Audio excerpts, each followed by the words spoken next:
প্রথম চান্সে যদি জান্নাতে যেতে চান, জাহান্নামের কোন স্পর্শ ছাড়া যদি জান্নাতে যেতে চান, তাহলে এই 16 বদভ্যাস থেকে, 16টি অপরাধ থেকে নিজেকে বাঁচাবার চেষ্টা করতে হবে। কোরআন এবং হাদিসের আলোকে আমরা কিছু হতভাগা মানুষের কথা জানি, যে মানুষগুলো হয়তো নামে মাত্র, তাদের অনেকে মুসলমান, হয়তো অনেকে নামাজ কালামও পড়ে, কিন্তু জান্নাতে তারা যেতে পারবে। কারা সে হতভাগা মানুষ? যারা হয়তো তাদের অনেকে আছে মুসলিমই না, আবার অনেকে আছে যারা মুসলমান হওয়া সত্ত্বেও, নামে মুসলমান হওয়া সত্ত্বেও জান্নাতে প্রবেশ করতে পারবে না।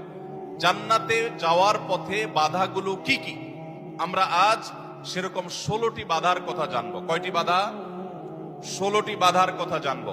16 শ্রেণীর হতভাগা মানুষের কথা জানবো, যে হতভাগা মানুষগুলো জান্নাতে যেতে পারবে না। জান্নাতে যাওয়ার এই নেয়ামতের সৌভাগ্য লাভ থেকে তারা বঞ্চিত হবে। আল্লাহ রাব্বুল আলামিন সেরকম কপাল পোড়া মানুষদের কাতারে যেন আমরা শামিল না হই, আমাদের সবাইকে সে তৌফিক দান করুন। ভাইরা আমার, আমরা যে শ্রেণীগুলোর কথা বলবো, প্রত্যেকটা শ্রেণীর পাশাপাশি আমরা কোরআন বা হাদিস থেকে উদ্ধৃতি এবং রেফারেন্স ইনশাআল্লাহ টানবো। আপনাদের কাজ হলো, আমাদের সবার কাজ হলো, এই 16 প্রকার হতভাগা মানুষের কোন একটা প্রকার এর মধ্যে আমি নিজে আছি কিনা সেটা মেলানো। যদি দেখি যে আমার মধ্যে এটা আছে, তাহলে মাহফিলের প্যান্ডেলের মধ্যে বসে, প্যান্ডেলের নিচে বসে এই মাহফিলের মাঠে থেকেই আমি নিয়ত করে ফেলবো যে এই বদভ্যাসটা, এই খারাপ জিনিসটা আমি ত্যাগ করে ফেলবো। যেই 16টি খারাপ জিনিস, যেই 16টি অপরাধ জান্নাতে যাওয়ার ক্ষেত্রে বাধা, সে বাধাগুলো আমাদের জীবন থেকে আমাদের সরিয়ে ফেলার সংকল্প এখান থেকে করে তারপরে বাড়িতে যেতে হবে। তাহলে আজকে মাহফিলে আসা, বর্ষা, আয়োজন করা সবকিছু সার্থক হবে ইনশাআল্লাহ। সবাই নিয়ত করবো তো ইনশাআল্লাহ। আল্লাহ আমাদের সবাইকে তৌফিক দান করুন।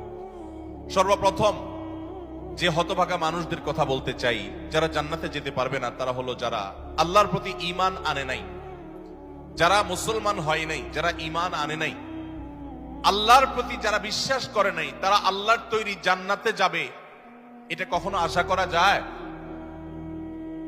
যদি আল্লাহকে কেউ বিশ্বাসী না করে, আল্লাহর একত্ববাদকে স্বীকারই না করে, শিরকে লিপ্ত হয়, সে মুসলমানই না হয়, তাহলে সে আল্লাহর জান্নাতের প্রত্যাশা কোত্থেকে করতে পারে? একজন মানুষ, তিনি মুসলমান না, তিনি অমুসলিম, তার ব্যক্তি জীবনে অনেক ভালো কাজ থাকতে পারে, অনেক ভালো অর্জন থাকতে পারে, কিন্তু তার ভিতরে ঈমান নাই। এই লোকটা আল্লাহর কাছে জান্নাতের আশা কখনো করতে পারে?